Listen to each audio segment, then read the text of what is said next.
Dandi road પર સવારે મહારાજા Agrasen international સ્કૂલની બસને અકસ્માત નડ્યો હતો। વરસાદને કારણે બસ રોડની બાજુમાં પાણી ભરેલા ખાડામાં પડી હતી। અકસ્માત સમયે બસમાં 40થી વધુ બાળકો સવાર હતા। બસ ખાડામાં પડતાની સાથે જ સ્થાનિક રહીશો અને રાહદારીઓએ બચાવ કામગીરી શરૂ કરી હતી અને તમામ બાળકોને સુરક્ષિત બહાર કાઢ્યા હતા। શહેરમાં સતત વરસાદને કારણે રસ્તાઓ બિસ્માર બની ગયા છે। અનેક જગ્યાએ ખાડા પડી ગયા છે અને તેમાં પાણી ભરાઈ ગયા છે। મહારાજા અગ્રસેન ઇન્ટરનેશનલ સ્કૂલની બસ વિદ્યાર્થીઓને લઈને દાંડી રોડથી સ્કૂલ તરફ જઈ રહી હતી ત્યારે અચાનક પાણી ભરેલા ખાડામાં પડી ગઈ હતી। અકસ્માતને કારણે બસમાં મુસાફરી કરી રહેલા બાળકો ડરી ગયા હતા અને ચીસો પાડવા લાગ્યા હતા। અકસ્માત જોઈને સ્થાનિક રહીશો અને રાહદારીઓ તેમજ વાહન ચાલકો મદદ માટે દોડી આવ્યા હતા। તેઓએ બાળકોને સલામત રીતે બસમાંથી બહાર કાઢ્યા હતા। સુરતથી રિપોર્ટર સુનિલ ગાંજા।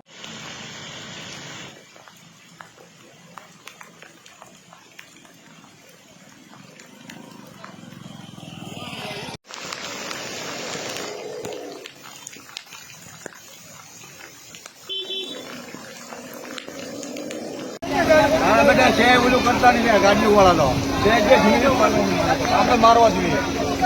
આપણે ગાડી લઈને મારે બેટા ડ્રાઈવર કોણ છે? ડ્રાઈવર મારી પેલા